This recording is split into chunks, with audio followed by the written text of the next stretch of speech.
Hello.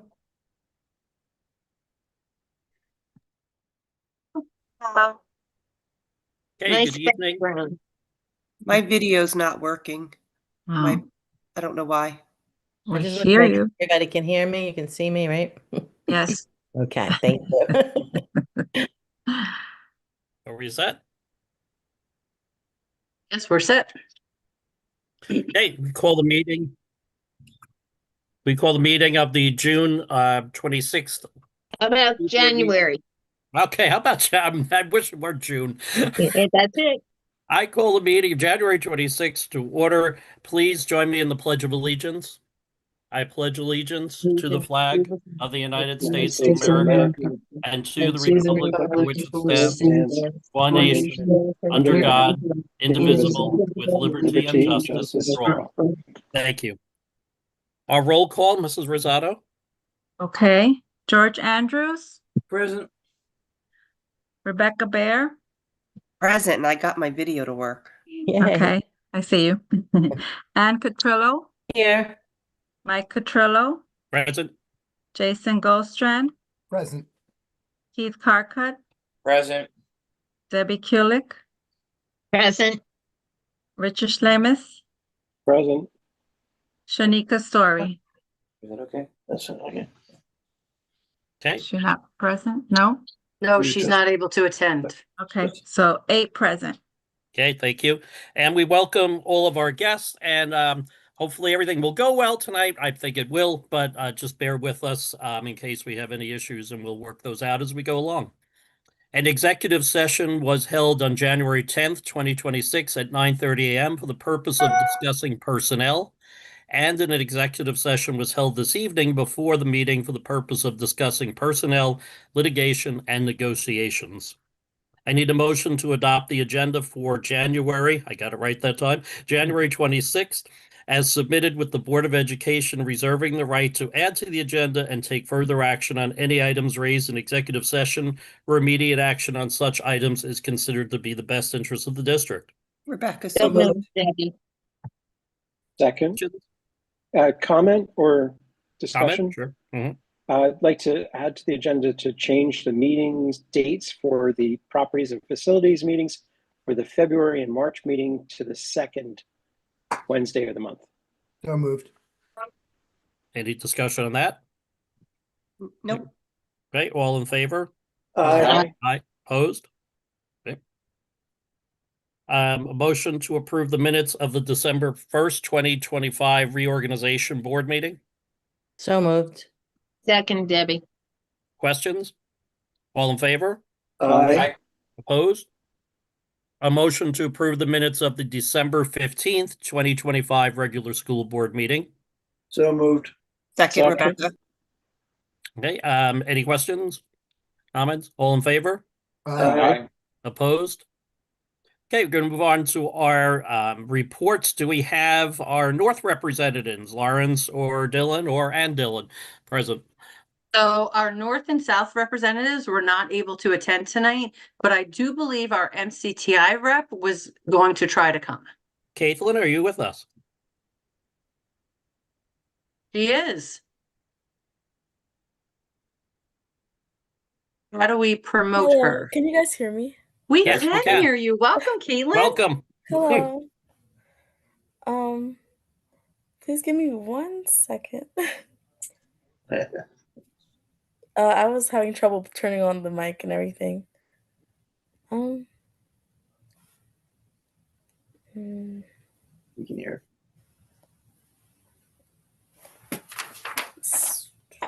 Okay. Sorry.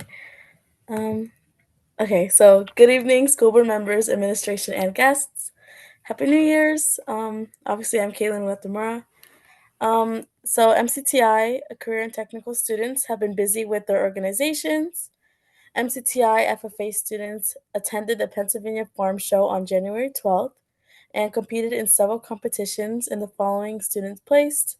For East Stroudsburg North is Kirsten Berlin, which got second place in Terranium Tropical Foliage. And then Jasmine Fleming, second place with Mixed Foliage Arrangement. For East Stroudsburg South, it was Melanie Palad Padilla, who got third place for Mediterranean tropical foliage. Mackenzie Dickerson for second place for the mason jar arrangement. The following students received their FFA jackets at the PA Farm Show during the PA Midwinter FFA Convention, which was Anthony DePaulo, Madison Lohr, Kamaya Hadley, John Nassau Reyes, Cora Lippold, and Emma Hernandez. Skills USA students are set to compete on Wednesday, February 4th in Allentown, and if there is a snow day, it would take place on Thursday, February 5th. I'm pretty sure that they sent you guys the list. And if you guys have any other questions or want to attend the event, it says to contact Ms. Hafler. I don't know if you guys have her email, but if not, I can send it through Gmail. On Friday, February 6th, MCTI will be holding their third annual Sweetheart Dance. And in February is the Career and Technical Education Month. And we have several activities planned at MCTI to celebrate. That concludes my report.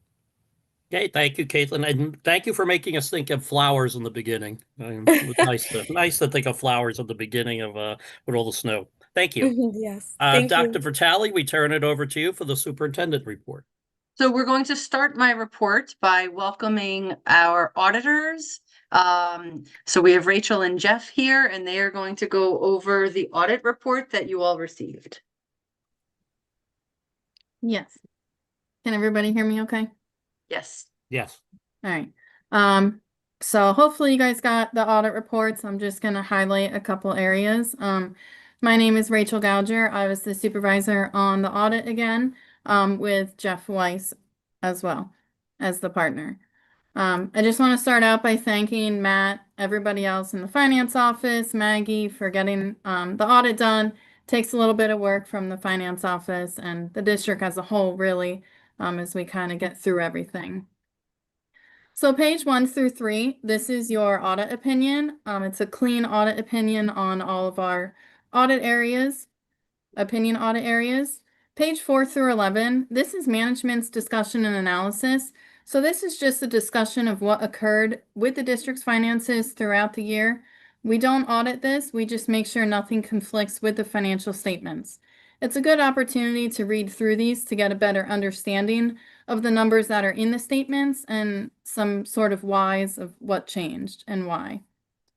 Page 12 and 13, these are your entity-wide statements.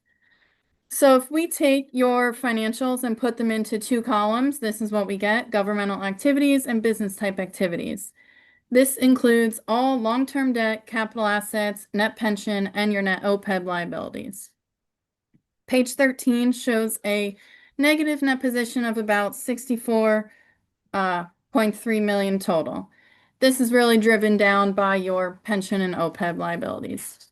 Most people concentrate on page 14 and 16, which is your general fund statements, which is the district's main operating fund. Page 14, this is your general fund first column. It shows a fund balance of about 40.9 million. Out of that, about 1.3 million is unassigned, and the other 39.6 is committed or assigned for other purposes.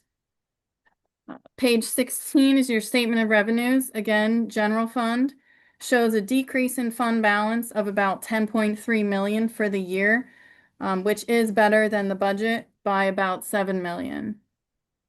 On page 14 and 16, there's other columns showing your major fund, which is capital projects. That's listed out separately. That has a decrease of about 3.5 million, and that's just due to ongoing capital expenditures the district has. The other column is non-major funds, which is made up of your scholarship funds and your special activity funds. This remained relatively the same compared to last year. Page 18 and 19, this is your enterprise fund, which is the food service fund. It shows a net position of about 327,000, which is an increase from last year of about $1 million. Page 21 and 22, these are your fiduciary funds. This is the student activity funds, relatively similar to prior year. Starting on page 23 are your notes to the financial statements, which just goes in depth of different areas of your financials. I'm going to highlight a couple of those that are important.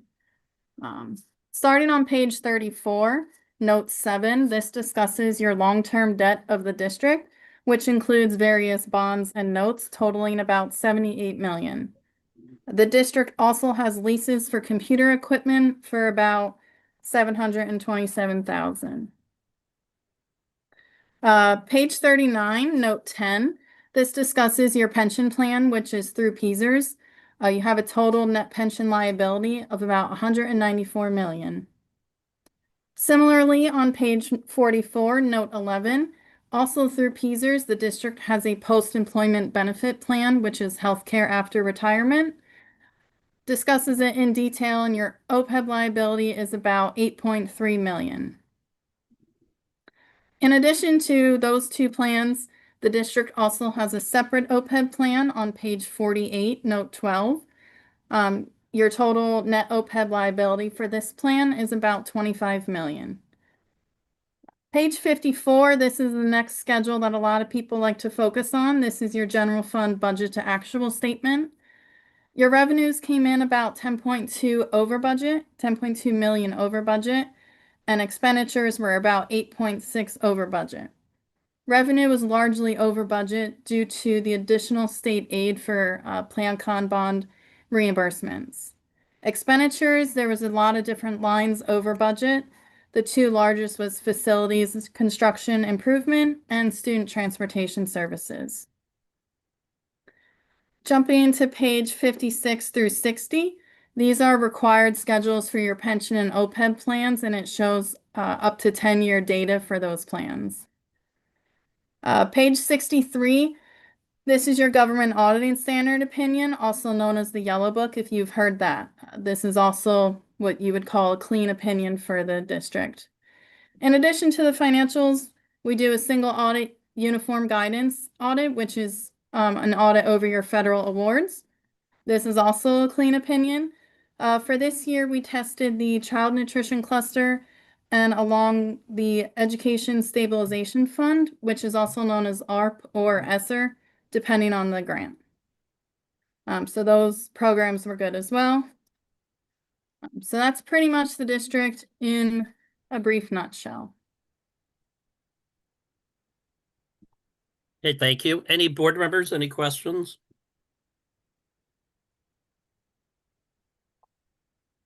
Okay, thank you. Thank you. Thank you, Rachel and Jeff. We appreciate the work you have done. So thank you so much. Thank you. Have a good one.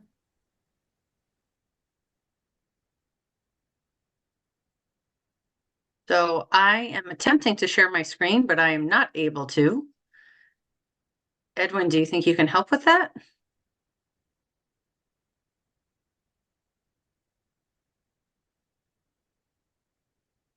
Please try now.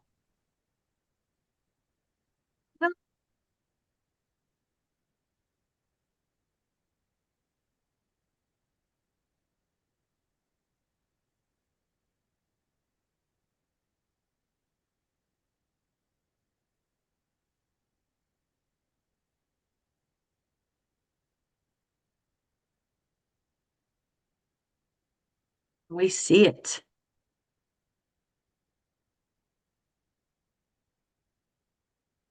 Can anybody see it? Yes. It just Okay. popped up, yes. Okay, perfect. Excellent. So this was the presentation that I had scheduled for December, but some of the conversations ran a little long, and I just wanted to make sure that we were fresh and available to talk about the bell time study. If you remember, last spring, we started to investigate our bell times just for the purpose of looking at the effectiveness and efficiency of our transportation routes. So we presented a whole bunch of options. You wanted us to explore some other options. So this is kind of the outcome of our exploration and our survey. So let's be really clear. This is School Board Appreciation Month, and we had an amazing event scheduled with lots of fanfare, but because we're virtual, we're just not able to do it. So we want to take this moment to thank our school board for all of the work they do. And by the way, this was a graphic created by ChatGPT, and I really liked it.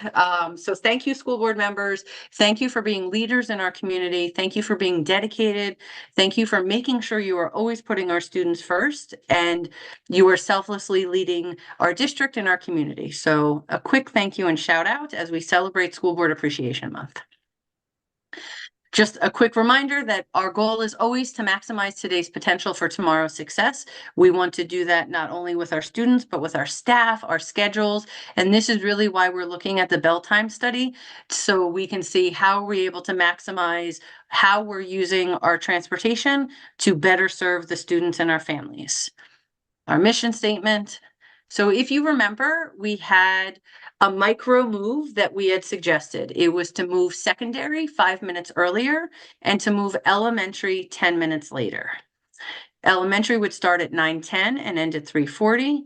Intermediate would be at 7:25 and end at 2:15. And then high school would be at 7:15 and end at 2:25. Then there were two other scenarios that were more macro moves. The first scenario was to switch the start times. So to put elementary first, put intermediate at 8:45, and to put high school at 8:35. And then the second scenario was to switch start times, but to create a 3-tiered busing. So right now we have 2-tiered busing, where our buses are on the road picking up intermediate and high school students at the same time. This would separate that. We would have our elementary start at 7:15 and end at 1:45. Our high school would then go in about an hour later and end at 3:25. And our intermediate would not start until 9:25 and end at 4:15 p.m. So those were the two options out of, I believe, the 7 that we presented that you said you wanted us to investigate more in addition to that micro move. So we sent out a survey, and man, oh man, we got amazing responses from the survey. We had over 2,400 responses to the survey, which means that our community was actively engaged, and we really like that, and we want that. The only way we can know the outcome of some of our decisions is if we survey people and they tell us, and they told us within an hour of releasing the survey, we probably had about 800 responses, which means that this was something that our students and our families were really, really engaged with and concerned about or excited about. I think we're going to see concern more than excitement. So if we break out who responded, about 25% of the responses come from the elementary level, 15% come from the intermediate, and about 60% come from the high school. And then 36% of the responses were students, 34% were parent or guardian, and then the rest of it made up our professional and support staff. So we really have a nice mesh. And what makes me happy is that the largest stakeholder group were our students responding. And I met with them shortly after this survey went out, and they had a really good we had really good in-depth conversations about the impact that this would have, why we were looking at it, and what they thought about it. So in addition to the survey, we also got to have really good, fruitful conversations with our students. So here is what they said. We started with, how does our current schedule meet your needs? And overall, people are mostly satisfied with it, between the very satisfied and the somewhat satisfied. But there are some issues with our current schedule, but overall, people are definitely happy with it. We looked at how the schedule aligns with their current schedule, aligns with their current family or personal schedule. Because the reality is that if we're going to change our start and end times, our parents aren't going to be able to go to their employer and be like, my school district changed my elementary student to 7:15, you need to change my hours. That's not how it works. And also our students who work, they're not going to be able to change their work schedule, or they're going to lose work time because they're dismissing later. So we wanted to know first, how does the current schedule meet their family and personal needs? And it feels like overwhelmingly more than 50% felt that our current schedule and bell times really work for our students and their families. And then we asked, what challenges do you feel that you are experiencing? And overall, student wake up time was the biggest. Student fatigue was another one, and about 50% said they don't have any challenges. They just make that schedule work. So again, the current schedule seems to be working for our families. When we talked about the micro move, if we moved again, secondary to be a few minutes earlier and elementary to be a few minutes later, we asked how much of an impact would it have? And that everybody was, I want to say, about neutral. There was about 30% that felt it would have a positive impact, 30% that it would have a negative impact, and then about 40% across the board were really neutral or didn't think that it would have any impact. Again, looking at that micro move, we said, what would be your biggest concern? And our family said the impact on routines would be the biggest concern, and then student sleep schedules, because their schedules would be changed by a few minutes. And then there was other, and those were all just very, very specific and personal reasons. When we looked at the bigger macro move of switching start times, of putting elementary first and then secondary second, we asked basically, how supportive are you of this decision? And more than 50% were opposed to the decision. So I think our community is very clearly saying that they are not in favor of us switching our start times and putting elementary first. When we asked more in depth, okay, if you like it or you don't like it, tell us what you're concerned about. And their concerns were very honestly across the board. So it was after school job commitments for our students, childcare, changes to childcare, extracurricular activities and athletics, because our secondary schools would have been getting out later. Impact on family routines, support staff schedules, and then the contracts that go along with them. Sleep schedules was a big concern for our students, and then transportation or bus schedules. So out of all the areas of concern that we felt we would identify, our families agree that it is significant concerns that they have, with childcare being the most concerning. Scenario 2 is changing to 3 tiers and still switching that start time. So putting elementary first, high school second, and then intermediate starting at 9:25. We asked how supportive you are of this, and I would say that about 70% of our families are not supportive of this scenario at all. Again, when we asked what the biggest concern was, overwhelmingly it was after school job, and then those commitments, and then childcare were those biggest concern areas. But as you can see, they're concerned about all of the issues that we felt they may be concerned with. So childcare and those after school jobs and commitments are the biggest concern if we make the macro move of switching the start times between elementary and secondary, and then breaking up and having 3 tiers. So then we said, well, which would you prefer? Would you rather keep it the same, do scenario 1 or scenario 2? And very clearly, our community said they would rather keep it the current schedule of where we were at, which is about 62% of them said, let's just keep it the same. Now, this is really where we're going to discuss. If you remember, the whole reason we did this was to align our bus driver routes to try to get them the same or similar. We have 73 AM routes and 112 PM routes, which is the disparity. So we wanted to make that a little bit more efficient and get those numbers the same. I am never suggesting that we sacrifice student learning because of personnel woes or personnel concerns, but I do think that we have an opportunity to make a decision of where we want to go. Do we want to keep the current schedule with us needing 73 and 112 respective routes? Do we want to consider the micro move, which would bring it down and it would drop our routes in the PM from 112 to 91? Even though our community, it has some strong feelings, I still think we need to talk about scenarios 1 and 2, if there is any interest for that, because that really decreases our routes. But again, I'm always going to say we need to be cautious about making instructional programming decisions when it impacts students and families. Our families have been very clear with the concerns that they have. So let's talk. Where are we and what do we think? Maggie, Yes.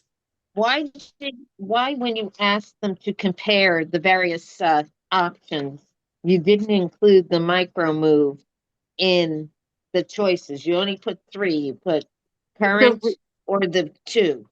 You know what, Debbie, as I was reading through it, I'm not sure if I just didn't pull the data. As I was talking it through, I realized that was an error. So absolutely, you're absolutely right. We didn't ask about that, or I didn't include that. So I would have to go back and pull that. I took the percentages for the micro move, and overall 68.7% were positive or no impact, etc. Elementary seemed to be 50-50 with the 5 minutes or so, and intermediate was positive for 74.3, and high school was positive for 75.5. So just if you needed that. The negative impacts on overall was 31.4, elementary 50.6, intermediate 25.8, and high school was 24.5. I just, because it was missing, I wanted to see if there was any trend, which Yeah. seemed to be overall positive for the micro change, which would hopefully get kids to school faster and home faster. Agree. So just trying to make our transportation routes a little bit more efficient, which is why we did this study, was just to look at efficiency and see if we can better support transportation and better support timeliness of transportation. My concern is over the years we've had an issue with staffing in our busing system, our transportation department. We've lost a lot of seasoned veterans over the years for a lot of different reasons. And I don't know if the issue with our busing right now is going to make a difference if we change the times or not. So when we say that we have a shortage, we currently have 3 open positions. All of our other routes are staffed. We have 3 open positions currently. Well, okay, then how did we do? Okay, we were large. We were a larger district before with a lot more students, and I'm concerned. It's not a bell schedule time. I'm concerned. It's a management problem. Like I'm not saying our management's not doing a good job. Maybe we look at the routes better, or I mean, we have all this technology with our routes. We've invested all this money in technology to help make our buses better, but it seems to be it's not working. We maybe go back to the original way we used to do it with people and pen and paper and mapping it out. I mean, I don't understand. I don't know. I don't know if that's the solution, but I mean that's where I'm getting. I mean, if you look at our transportation department years ago, we had a lot less and we did a lot better. And I don't know how you address it. If you remember when we did the initial response of the bell time study, we had them look at the efficiency of our routes. And they had no suggestions of how we could readjust our routes. They felt that they were as efficient as possible. Their suggestions were time changes. So it wasn't to reroute, it was to change some times. Those were the recommendations. So we currently have 92 positions in our school district for bus drivers. There are 3 open positions that we currently have. And if you look at the 92 positions and we need 73 versus 112, our drivers are driving a lot. I would say that our administrators and the director of transportation does a great job of trying to fill positions when drivers are out. Absenteeism is really our biggest concern, is attendance. It's not necessarily that we are understaffed. We always would welcome more drivers and substitute drivers, but attendance is a concern that hinders us. So how do we fix that? I mean, I know this is probably not the meeting to talk about it because it's a personnel issue, but I mean, I don't know. I don't necessarily think that the bell schedule is going to make it any different. That's just my own personal opinion. I don't, please don't hold that. But you're asking for discussion. I'm giving you discussion. This is exactly what we want. We want you to discuss it and tell us where you think, and then give us directive of, should we explore the micro move more, or should we just not go with any of these options? We're just looking for direction so that we know how to plan. Well, the micro move, as Debbie brought out before, there's more positive feedback than there was negative in terms of percentage. And we are also, the AM route obviously is only one, route different. So that's not a big deal. But the PM route, I mean, you're bringing it from 112 to 91. I mean, that's a kind of a significant change for a micro change that from the survey of 2,400 responses was more positive than negative.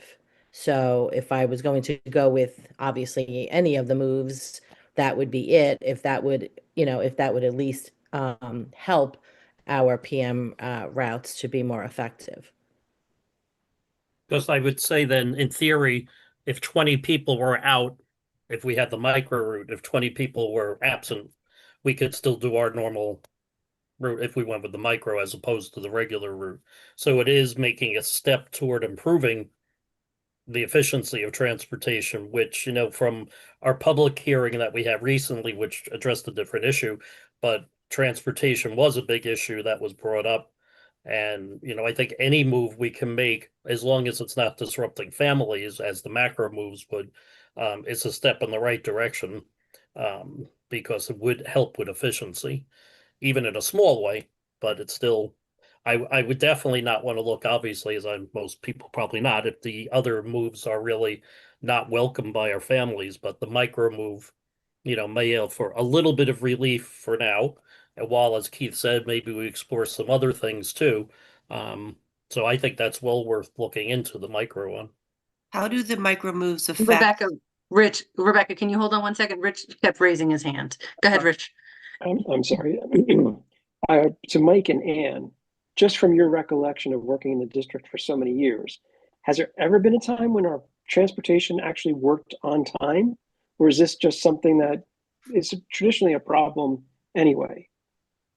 I'm going to tell you, as a principal, and I was principal at each level, waiting for buses and transferring kids and changes in buses is certainly not a new thing at all. I can't say statistically, but I can definitely say, back in the late 90s when I was an elementary principal, I do recall many days having to wait and change buses and make a list of who would be on a different bus. And that was, we're talking 98, 99 at that time. So I think there were issues, and most of them come because, as Maggie said, of absenteeism, and people are sick. You can't do much about that. Can I just give a historical moment to tell how far we've come? When my father was principal, he would take 2 weeks in the summer and drive all the bus routes with a stopwatch. So we have moved ahead. It was always exciting to be the person to do the stopwatch. Thank you. I also think that if you now we have so much of on the app that at least parents know too, you know what I mean, when they're going to be changed, the time of pickup. Not that we want that, obviously, but thankfully, we've gone, as Debbie just said, beyond the stopwatch, that at least parents are alerted to the changes. But to answer Rich's question, having been on bus duty, and such through the years, I mean, to me, there have always been, areas with transportation that, buses have been late, etc. Why? I'm assuming because of absenteeism as well. I mean, I wouldn't know that obviously as a teacher, but as a parent of a student who, was on the bus and seeing what I saw at bus duty, I mean, there's always been issues. It's just the way it is, I guess. And Rebecca, thank you for being patient. No, I was just going to ask, if we did do a micro move, how would those time changes affect if team had an event or the chorus had to be somewhere for an event and use the buses, how would that affect that as well? Wouldn't, so we're really talking about 5 or 10 minute changes. It wouldn't affect after school activities or attendance at any kind of competition or anything like that during the day. And then how many buses in that run that you're talking about are buses that aren't just in the district, but maybe going to the IU or to an out of district placement of those buses, of those runs? We just looked at district runs to our schools, Okay. not those out of district runs. Okay. So I, those I believe three, I don't have the Bell's time study in front of me. I would have to go back and look at it, but I believe we kind of teased out those other runs.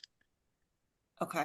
And do those other drivers that do those out of district runs help with other stuff as well? Or do they only do those runs? Like if could they fill in for something else if need be? These to our drivers, they fill in all the time. They fill in whenever we need drivers. So whether they're doing a run to our building or whether they're doing a run to an out of district placement or our non-public schools, they are filling in to make sure that our students get to competitions, that our students get to that 12+ program, the transition program, whether they get to MCTI, and that they get to and from school safely. So our drivers are making this happen for us. I wanted to make sure that you know, and kudos to our drivers that do make it happen every day, because it's not an easy job. It is not. It's a thankless job being a bus driver, and you know, we're not saying that they're not doing their jobs. You know, they're there every day, they're showing up, they're getting our kids to and from where they need to be, they're stepping up and covering their peers when need to be, and everything to make the district run. So I just wanted to say that. So Agree, absolutely. Keith and George. Yeah, just me again. I'm sorry. I in talking to some community members that have approached me on this, one thing that some people have said was, you know, some of our smaller outlying. First of all, there's no. I'm not denying the fact that we have a large school district. We have hundreds of miles of roads that our buses have to go across, and the feat that we do as a district of our bus drivers is amazing. That we can handle this. Okay. But my thing, one option that someone said is, you know, some of these outlying neighborhoods that maybe have 30 or 40 children or maybe less, that they see all the kids standing out there, and one bus will come and take elementary students, and then a different of maybe 3 or 4, and then another bus will take at the same time. A few minutes later, will take, you know, the intermediate. So they said, why couldn't some of the students ride on the same bus? I know we've always, as a district, said no, we don't want older kids riding with younger kids. And where I live in Winona Lakes, high school and middle school ride the same bus. Correct. So because they go to the same building. Some of them, not all of them, Okay. some of them, but elementary starts considerably later. My hope is elementary and intermediate students aren't at the bus stop at the same time, because they start about an hour different from one another. But also but also realize that our non-public school students, we transport them as well. So you might not be, just because you see kids at the bus stop doesn't mean they're going to the same location. They might be picking them up and doing a direct route to a non-public school. Okay, maybe that's what people don't realize, and that's good. That's what good we're talking about that. Yeah, absolutely. And can I just throw out a fun fact that I learned? Keith, you talked about how many miles we drive. Does anybody want to guess how many miles we drive in one day? Come on, you have to throw numbers out. Our entire fleet, how many miles do we cover in one day? 2,500. 2,500. 3,000. 6,100 miles per day. What? We do. Wow. That is enough to drive to San Francisco and back, and then Miami in one day. We do with our fleet. So when we say kudos to our drivers, kudos to our drivers. Rich and then Jason. So I think one of the pieces of the conversation here has to be about making our service on time. I mean, that's a critical element here. we have folks, we have buses that show up late to elementary schools or whatever in the afternoon getting kids home. I think anything that we can do to try to get this ironed out would be really helpful so that everybody gets picked up around the time that they're supposed to. So I think that there's this element here that we need to address on the performance side of this service. It's not just about saving money, it's also about making sure that we provide the service best for our students. I was I'm never just looking at this to save money. right. I was really looking at this to make the routes as efficient as possible so that we are on time. Right. And yeah, so okay. Jason and then Rebecca. Jason, I think you might be muted. So whatever brilliant you said, you have to Gotcha. say it again. No, I was just saying, thanks to Deb for pulling those numbers. I know you have them. They weren't here. And so based upon that information with, the micro move, it seems to be just as positive, if not slightly more positive than the current system. And so by you showing us that information, it appears that it's more efficient by reducing the number of PM runs. And so for me, I wouldn't see a harm in doing an investigation into a micro move with that.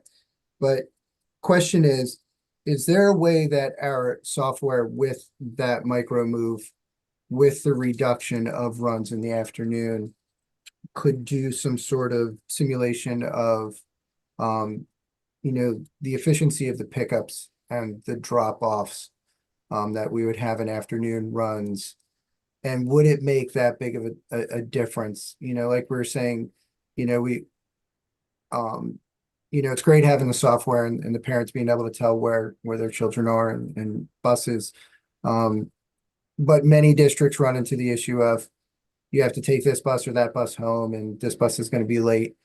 Do we have the capacity to do simulated runs to say, with this efficiency of plus, or less 20 runs, we can increase our efficiency with those runs?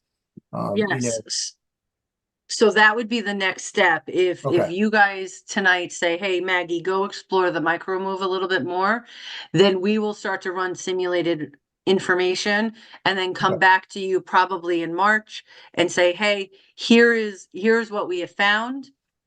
We found, although they said it would make a difference, it doesn't, or here is the difference that it makes. And then from there, we would request a board action to change the start times.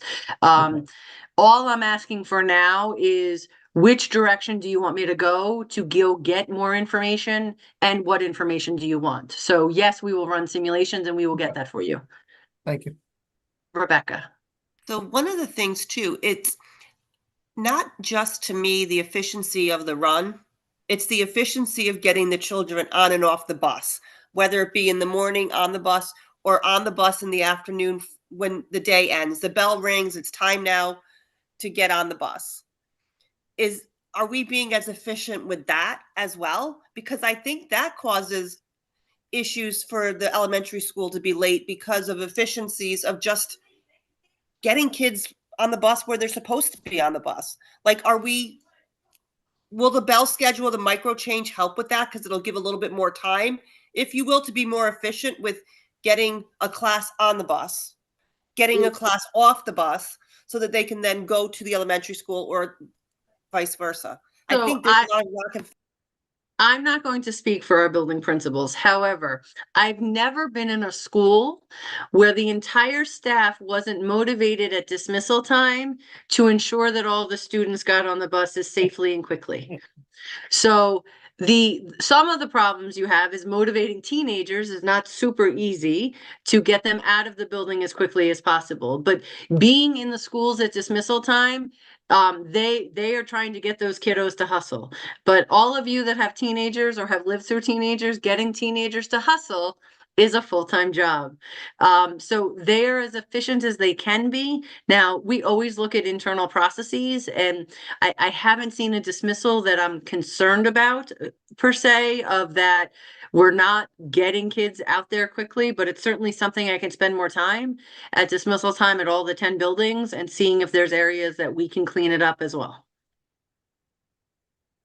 'Cause I think it's also, it could be, you know, even the getting them on the bus and then just maybe, you know, incidents on the bus or whatever happens on the bus and the driver has to stop to deal with that. And then it's like a domino effect, getting the kids on the bus and then emotions on the bus. And then So- the driver's emotions on the bus, pulling over if you don't stop this behavior. And then that 2 minutes is going to kind of just domino.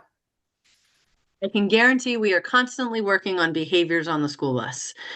Keith and George, and then Rich. So George, Yeah, I got Yeah, we're it. good. Yeah. One of the things that it's a good and bad at the same time, though. A lot of times the bus drivers will sit and wait 5 minutes for a kid they knows may not get there, and so that makes that whole bus run already starting to be late because they wait for the kids. So, you know, there's the parents have a little bit of issues in this too. They got to get the kids to the buses on time to make sure they get to the school on time. Because once they get behind, the bus drivers have a tough time catching up. no, yes, parents have kind of ownership on that, but I don't know if our drivers are waiting at the bus stops. I would have to dig into that to see if they're waiting. I know for a fact, I've seen for a fact numerous times where the bus driver was waiting for a kid to get on. And I'm not saying that's bad. I'm just saying it Mhm. makes it tough to keep the bus schedules going because really it's probably good that he's waiting for the kid that doesn't get there, but that really goes back to the parent. But that's all I'm saying on it. Yeah, thank you, George. Rich. Can I just pipe in real quick while George is where I'm muted? I want to say I'm okay with the going with the option of the micro Yep. looking at that. But another thing to look at too, maybe you can consider looking at this too, as being a parent of a couple schools that have a very large population of pickup parents. We have a problem at some of our schools. JTL Smithfield are two of them and I think JM Hill also, where the parent pickup is so great at some point that I think it hinders some of the busing because there's so much traffic flow. If you really look at that as a parent, or I've noticed that as a parent, that they've where our lot that we used to have for buses at Smithfield is now the parent pickup because they're so large that the buses now go to the side of the building and it's not as efficient as all the buses lining up. Maybe is there a way of adjusting a pickup time for non-bus driver students? It's something to look at. I'm sure you'll find, you'll look into it, but like maybe is there a way of adjusting parent pickup by maybe 15 minutes earlier than the buses or something like that? I don't know. But then it's cutting on instructional time, but just an option and just a note that could be a way of cutting a couple minutes off the flow of, the progress. So anyway. Yeah, so I will definitely look at parent pickup. That is something that I've spent part of my career in making more efficient. So yeah, let me take a look at that as well. Just in a point. Okay, Yep. Thank you, Rich. I think it's a good idea to proceed with making not the changes, but at least doing the investigation for the incremental move of the micro move.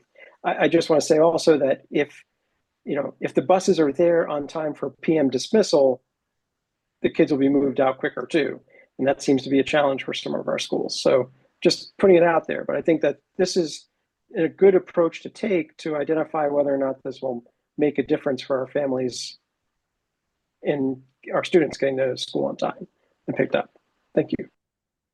Okay, so what I've heard from this conversation is that we are going to explore more of the micro move and we will bring you more information in March once we're able to dig in and run some scenarios. Does that work?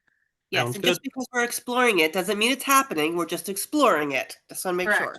We are just exploring it. And the last part of the presentation is kind of what's next. So on February 9th, we will do our feasibility work session. And that is really where we will talk about the feasibility study and our meeting that we had on January 10th. And we will hopefully answer everybody's questions in a pretty cohesive manner. So please tune in or show up for that. February 23rd at that board meeting, Mr. Snyder and the curriculum and instruction team will present their comprehensive plan. RLPS will come and we will present the survey responses that we received from our survey. And then the March 16th board meeting, although it's later than I'd like, we'll give you an update on our goals and where we sit, as well as information about that micro move of changing start and stop times. And any further discussion that we need about the feasibility study. And that is my presentation and all I have to say. Any thoughts, questions, concerns for me? Nope. Okay, thank you, Dr. Vitale. We appreciate the info. And we're going to move on to our committee reports. We'll start with Monroe Career and Technical Institute.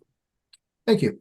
MCTI JOC did not meet in January. Our next meeting is this coming Monday, February 4th at 7 p.m. Thank you. Okay, thank you. And I have a similar report for Colonial IU. We meet on Wednesday, and I've already reported we had an early December meeting, so I will not have a report to our next meeting also. We are now on property and facilities. Properties and facilities did not meet in January. So we're to the same boat. Yep. Okay, education programs and resources. AIM, we did not meet in January, but our next meeting is Thursday, February 12th at 5:30 in the boardroom or via Zoom. Okay. And Finance Committee? We did meet. Yay. So on the agenda, you'll see a couple of items. We have open parachute subscription renewal which is $14,000. You'll see the Intrig 1, I always pronounce that wrong, the Cisco network switch. We've been gradually updating our network system. So you'll see that. And you'll also see on the agenda the Act 1 resolution, which is something we vote on every year, where the state comes out with the cap for what we can raise our taxes to if we choose to raise our taxes. Just because it's there doesn't mean we're going to raise, but it does state that we won't raise them past the Act 1 index. You'll see our CHA invoices, and there's some applications of payment that you'll see in there to train. And we have the Keystone Fire and Safety payments as well as our capital payments. And we did also hear the same audit review that you guys heard. And we have, we spoke about the Power Ad partnership, which is our billboards that we have or our scoreboards, if you will, at our football stadiums. And we were just talking about how to go about engaging the public as well as partnering with Power Ad to generate interest in advertising on our scoreboards. And our next meeting is both via Zoom, as we are today, or in person on Monday, February 9th at 5:30 in the admin building. Okay, thank you. And that is it. And I think, Keith, I know your answer, but Policy Committee. Well, policy is much better live and in person, and due to that fact, we canceled tonight's meeting. So the public is just gonna have to come next month and see us in person, and we'll be hands-on then as appropriately deemed necessary. Okay, we'll all be anxiously awaiting. Okay, and we next have public participation, and we are on Zoom, obviously. So remind everyone that it is limited to agenda items.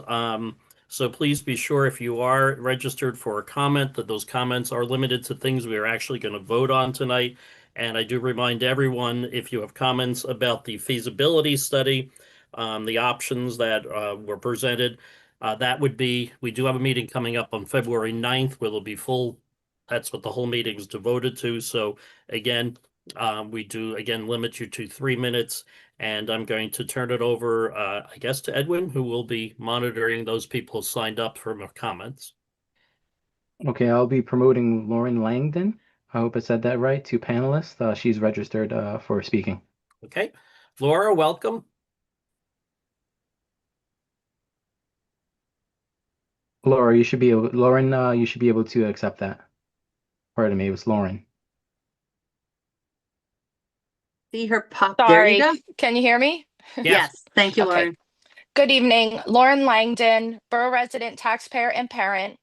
Tonight I'm speaking about the early retirement incentive on the agenda and what it signals to us parents. Despite repeated reassurances, actions are moving faster than words. The board says it's being transparent, but transparency isn't about reassurance. Transparency is about actions matching words, and right now they don't. Early retirement incentives are not routine. They are strategic. They are used to reduce staff. They are used to prepare for consolidations, and they are used to prepare for closures. Offering a 2-year incentive with declining payouts is not an accident. It's deliberate planning for the future. If the district is claiming financial strain so severe that school closures is being considered, where are we getting the significant amount of money to pay for these reductions? So let's ask the obvious question. If nothing's being decided, why are steps being taken that make closures easier? Trust was broken at the January 12th Finance Committee meeting during this board's hot mic moment. Families were dismissed. We were talked about instead of talked with, and that moment was a wake-up call. It reminded us that real conversations are happening outside of public view. Trust was further eroded when the feasibility study was pulled from this agenda and moved to the February 9th special work session. To parents, this move doesn't feel like transparency. It feels like separation, like fewer people noticing or connecting that this retirement incentive to the bigger picture. Actions reveal intentions. You don't reduce staff unless you anticipate needing fewer staff. You don't need fewer staff unless buildings, programs, or grade configurations are expected to change. From where parents sit, the groundwork is happening first and the community conversation second. Preparations for closure are exactly that, preparations for closure. So if this board's being transparent and there are no preparations for closure, you must not pass this motion tonight. Show your community you are listening and you can be trusted. Actions reveal intentions. Families see the pattern. Trust is fragile, and right now it's breaking. Thank you. Okay, thank you, Lauren. So, Mr. Cotrillo, if I may, Absolutely. the feasibility study was never intended to be spoken about today. It was always going to be spoken about in the February agenda. And if we go back to my presentations, January was the bell time study. What we did do was we added a work session just specific about the feasibility study in February for February 9th, and that's the purpose of it. The second point of clarification is there is no intent to close JM Hill, and the retirement incentive is not connected. In fact, the professional staff union approached the district and the school board for consideration. The school board and the leadership did not approach the professional staff union and ask for a retirement incentive. It really was the union requesting that. So you as a board may choose what you want to vote, but one does not have anything to do with the other.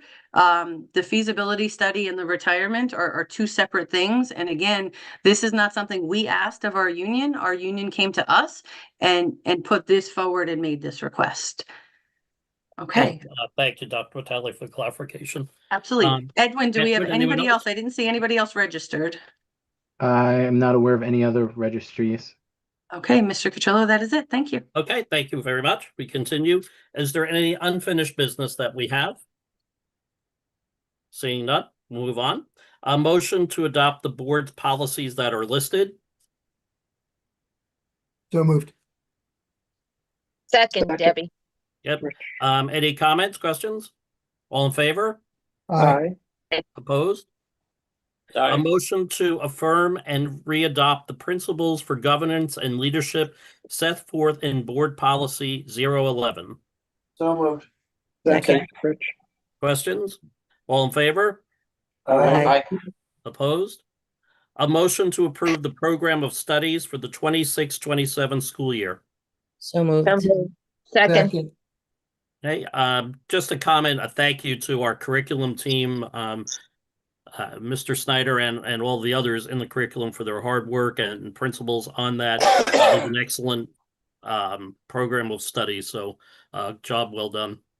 I also just wanted to make a comment that Andy and Amy Polmount have been presenting to the EPR committee over the last several months, the whole program of studies in each section. So we have been looking at it throughout, and then obviously it was sent to the board at large, earlier on, so everyone could look at the whole thing.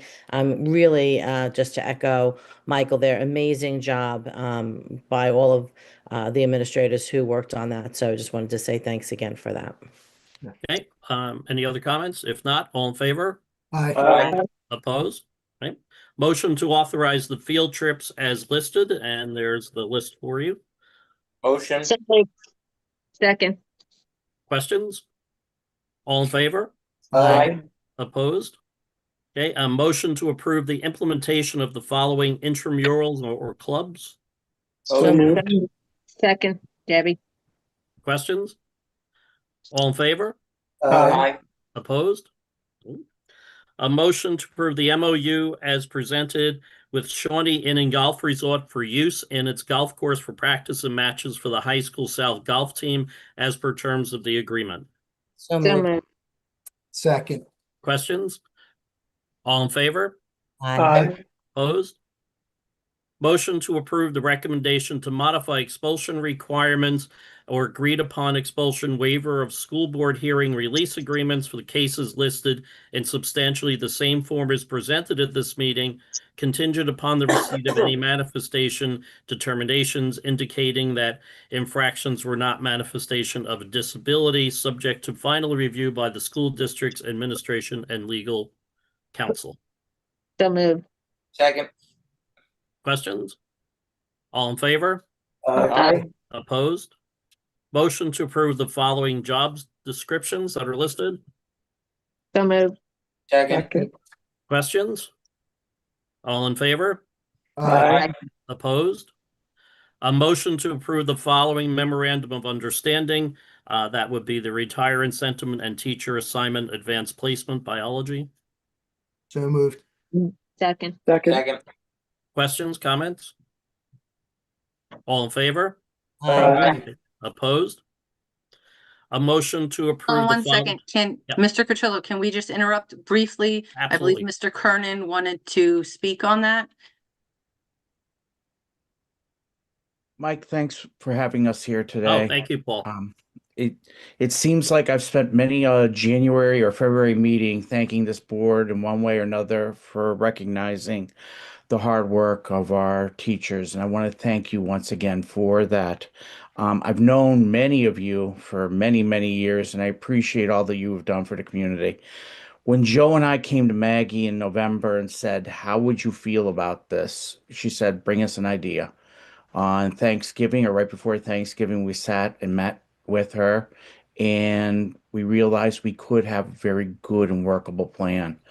I want to thank Maggie for her hard work and diligence and really kind of streamlining it for us. I want to thank Matt in the business office, Matt Krause in the business office, for all his help, as well as Steve and the entire administrative team for making this happen. But mostly, I want to thank you folks as the board for all the good and hard work that you have done for the people of East Stroudsburg and for our employees over the years.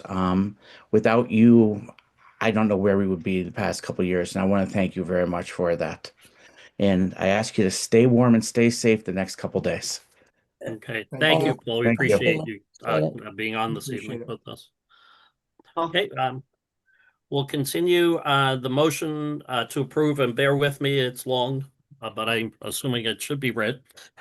A motion that the superintendent and administration study the professional staffing needs of the school district upon instructional programs, requirements, and student enrollment, and determine the minimum professional staff needs of the district for the upcoming school year, and make recommendations to the board no later, than 60 days prior to the date of adoption of a final budget, based upon the considerations set forth in the Pennsylvania School Code concerning whether any professional or temporary professional employee position should be maintained, added, reduced, or eliminated for economic purposes for the 26-27 school year. And if the recommendation is made to eliminate or reduce positions, implement the established procedures through termination specific temporary professional employees, suspension of specific professional employees, or demotion of specific professional employees, obtaining approvals from the PA Department of Ed that may be required due to alteration, curtailment of educational programs, and notify any professional employees or professional employees affected by recommendations, and consult with and work with district legal counsel to ensure correctness and completion of the process. And please don't ask me to repeat that. So moved. Second. And we should, Comments? Just for we should, clarification, I'd Mike, like to say something if you don't mind. Oh, go ahead. this is just for clarification. This is the yearly disclaimer that we make every year at budgeting time to look at all options of staffing and everything. This is not just, we didn't put this on the agenda tonight. This is is this correct? Is that right? That is correct. This is an annual motion that this board does. Yes. Just to make us legal for the budgeting process in the state and everything else. Correct. Absolutely. Okay, just thank you. Rebecca? I was going to add that if you look at our previous agendas, I believe we always do this in January, and it's more so giving the superintendent permission to look at our overall staffing and to say, are we being effective? Are we not? And all my years of 6 years, and I know, Keith, you've been on longer, Rich, you've been on longer, Jason longer. I don't think we've ever exercised this. Just like with the Act 1 index, this is just that time of year where we have to put these items on the agenda, correct, Maggie?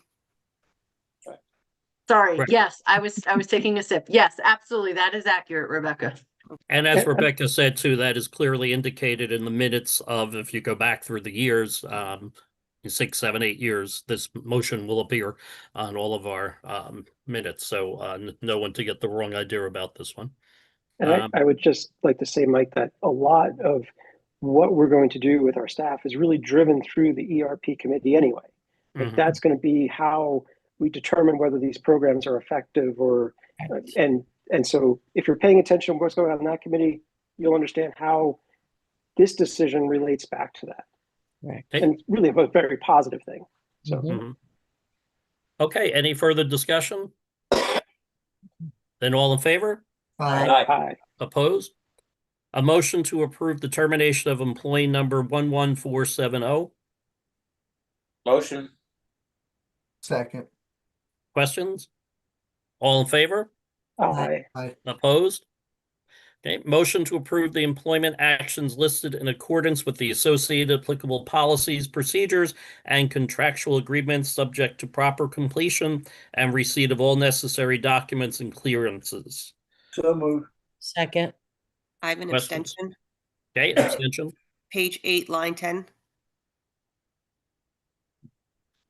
Any other comments, exemptions, or abstentions, rather?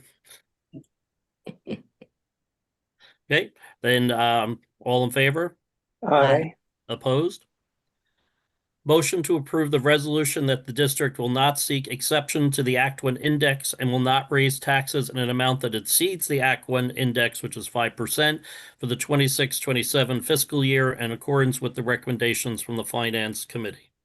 So moved. Second. Questions? All in And as I favor? stated before, I'm sorry, that- go ahead, Rebecca. I'm sorry. As I stated when I gave my finance review, we do this every year as well, stating that this is the max we can raise taxes to, but it doesn't mean that we're going to raise taxes 5%. Yes, and thank you. That's an important clarification. Thank you. All in favor? Aye. Opposed? Right. Motion to approve the disabled veterans real property tax exemption as presented in accordance with policy. So moved. Second. Discussion, question? All in favor? Aye. Opposed? A motion to approve the waiver of tax penalty fees for properties in Pike County sold at the 2025 upset tax sale and have been paid. Oh, sorry. Let me read that again. Motion to approve the waiver of tax penalties for properties in the Pike County sold at the 2025 upset tax sale. Taxes have been paid in full for each of the properties. So moved. Second. Second. Questions? All in favor? Aye. Opposed? Motion to approve Burke 1 2026 Act 80 Comparison Service Contract in the amount of $775 as presented. So moved. Motion. Second. Second. Questions? Nope, this is All in something we favor? do every year too. Aye. Aye. Okay, opposed? Motion to approve items 1 and 2 in accordance with the recommendations from the Finance Committee. So moved. So, second. Questions? I All in just favor? want to, Oh, sorry. just want to, Doing that too fast. just want to say that with the Integra 1, 256,000, we're going to get it's not going to be that amount based on the E-rate subsidy on that. So it's going to be much less than that. But just so the public knows, we're not just spending all that money. There's actually a grant behind that. The majority it is covered by a grant. Well, E-rate, Yeah, subsidy, yeah. Correct. Excellent. Good. Thank you, Rich, for the information. All in favor? Aye. Opposed? A motion to approve the payment of bills and an audited treasurer's report listed in this agenda for the 25-26 fiscal year in accordance with Section 687 of the Public School Code, recent directives from the Department of Education, and interpretations made by the Auditor General. So moved. Second. Questions? All in favor? Aye. Opposed? Aye. Aye. Were there, I'm sorry, oppositions? I was All in pulling favor. away. Everyone's okay. Sorry. Okay, that's what I thought it was the delay. I'm Wayne's sorry. not here. Okay, I thought so. I just wanted to clarify. A motion to approve the payment of the CHA invoices, application for payment, and Keystone Fire and Security invoices for savings services rendered in accordance with the recommendations of the Finance Committee. So moved. Second. Questions? All in favor? Aye. Opposed? Okay. Motion to approve the request to establish the following activity funds as listed. So moved. Second. Second. Questions? All in favor? Aye. Opposed? A motion to approve the 24-25 annual audit prepared by, I'm going with Axelrod LLC in accordance with the recommendation for the Finance Committee. So So moved. moved. Second. Questions? All in favor? Aye. Aye. Opposed? Motion to accept the grant from the Pocono Mountains United Way for East Stroudsburg Area School District Summer Steamer Program in the total amount of $13,050 via donations from UGI, PP&L, and Weiss Markets. So moved. Second. Questions, comments? Thank you. All in favor? Aye. Aye. Okay, we're all good with that one. Aye. Motion to approve the East Stroudsburg Area School District calendar for the 26-27 school year as presented. So moved. We're thinking that far ahead already. Holy. Right. Dale? Actually, a month later than I wanted it. I'm just Second. like, I'm almost disappointed that it's not in December and it's in January. So there's that. Okay. And Do we I have a noticed second? There's some Um, changes on there a second. little bit too, with some half days in there that we didn't necessarily have before. Correct? Yeah. Yes. Do you want me to go over some of the changes that we are proposing? Yeah, I would Please. like it to, just for the public to hear Yes, it. that 'Cause would be good. this calendar looks very So- different than what we're used to. It absolutely does. So we are moving elementary and we're going to present this at EPR. We've spoken about it, but we want to do a formal presentation. So we're moving elementary away from quarters and 4 marking periods to 3 trimesters. This really aligns with the benchmarking period of when they do their screenings and makes more sense. Because of this, we had to push back that conference from elementary conferences from November to December. So that's why there's a December conference date, because we're doing trimesters at the elementary level, not 4 marking periods. I've spent a significant amount of time looking at parent-teacher conference data and how many of our parents attend conferences. About 75% of our families at the elementary level attend, about 40% of intermediate families attend, and less than 10% of high school families attend. Because of this, we are proposing that we decrease one of our parent-teacher conference days and turn it into a professional learning day. Now, when I say that we have a decrease in parents attending conferences, we will still make sure that our teachers are available for conferences, but we're finding that we just don't need that time. And I also don't want it to be a judgment or a value statement that parents are not attending conferences. I actually don't think this is a bad thing. Years ago, we used to hold the physical report card hostage, right? We would have the carbon copy report card, and families couldn't know their child's progress unless they darkened my doorway, came in and sat with me as a teacher, and I spoke to them. Well, now our families are getting their students' updates in real time. So I don't think we should be making any kind of judgment of our families are not engaged. They're just engaged much differently than in the past.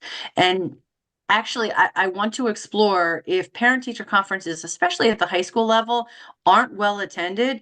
Can we move to a different model? So we're going to create kind of a committee, an ad hoc committee at the secondary level of how can we repurpose that time to engage our families. Maybe we move to a workshop model because our families don't need to come in and hear about their child's grades. They know about their child's grades.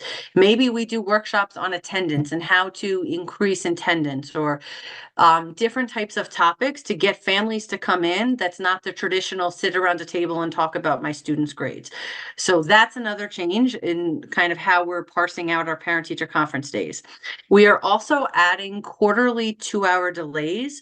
We are spending a lot of time looking at data and having our teachers plan collaboratively in professional learning communities. And we are stealing, respectfully, because the contract allows it, some of their prep time to have these professional learning communities. Instead of doing that, we're saying every marking period, let's have a 2-hour delay where students come in 2 hours later, and we take that time and we really strategically develop professional learning and data meetings so that we're addressing the needs of the building and not taking that precious prep and planning time from our teachers. Now, other districts do this differently where they do an early dismissal. I don't like the early dismissal model because, as you know, once you have students in front of you, you've done the work. When we dismiss early, getting teachers to really focus their energy on data and looking at charts and graphs and making informed decisions is really hard because they've worked. And they've worked not a full day, they've worked and they're exhausted. So we would rather put it on the front end and really support our teachers and their learning and growing their craft by giving them professional learning while they are freshest. On December 23rd, you will see that we have a student early dismissal, and it notes something about professional learning virtual. A lot of our trainings that we have to do, so there's trainings we must do every year. They are virtual trainings. So what we're suggesting is that we treat our professionals as professionals. And on the day before that holiday, we're going to do an early dismissal, and we're going to assign a certain amount of hours of professional learning that is all virtual and web-based. And teachers must complete that by the time they report back in the new year. So we're going to create a virtual professional learning on that date. If you look at the calendar, Easter is super early and Labor Day is super late. So the time from March to the end of the school year, there's a lot of time between that. And as anybody in education knows, that end of the year can be and feel like a grind. So we added a day right before the testing cycle begins that we're just going to close the district, and it's going to kind of break up that very long 6 or 8 weeks without a break. It'll break it up a little, and then our students will return to us fresh, and we will have only proficient and advanced scores on our PSSAs. So those are all of the wildly different changes. We are keeping the 1 week spring break that we initiated this school year. We've heard really good feedback, but that is the quick synopsis. It was not quick at all on the academic calendar. Okay, thank you, Dr. Vitale, and Can thank you for the work I- on the calendar. Can I just ask a quick question because I had a blip in my Zoom here. Where's elementary parent teacher November and March, right? Too. Let me pull it up specifically. It was December though, not November. It's December. It's December 11th. And then it is March later? 29th. Is that later than we usually did it? It is because we're moving to the trimester away from the marking period. So Okay. because we're moving to a trimester so that it's in alignment with our benchmark assessments, if we did it in the beginning of November, we wouldn't have report cards ready because of the timing. And we didn't want families to sit with us when we didn't have report cards prepared. Okay, thank you. Absolutely, thank you. Good, great clarifications. Any other questions or comments? Okay, then all in favor? Aye. Opposed? Okay. Motion to approve the contracts listed for their specific services, rates, and effective dates, subject to the review and recommendations of the solicitor and approval of the administration regarding the terms and conditions of any final contract other than price or cost. Motion. Second. Any questions or comments? All in favor? Aye. Or opposed? Okay, before we go for the motion for adjournment, any comments, questions, announcements from the We board? need to just vote real quick on the change in the Yes, sorry. properties and facilities meetings. Okay. So, So we need a motion. Excuse me, can I just verify the dates that we're moving properties facility rescheduling from February 4th to February 11th and March 4th to March 11th? yes. And then I know we also had APR that moved from February 5th to February 12th. That's correct. Okay, so we can vote, if we can vote on all those, please. Excellent. So we Thank need a you. motion to approve all of the date changes as Mrs. Rosado just read. Motion. Second. Any questions or comments? All in favor? Aye. Aye. Opposed? Okay, and now any comments, questions, anything before we depart? Just stay warm, everybody. Yeah, stay We're safe. gonna try. George and I are gonna try. Oh, don't Yeah, even go there. It was enjoy. very sunny today. I hope Okay, your so we need driveway a is motion for frozen over. adjournment. So moved. So Second. moved. Second, all in favor? Aye. Aye. Okay, and Good night, thank you to everyone. Good night, Thank you to the everybody. public Good for night, folks. joining us virtually. We Good appreciate night. that. Good night. Good night, everybody. Thank you. Good night. Aye. Aye.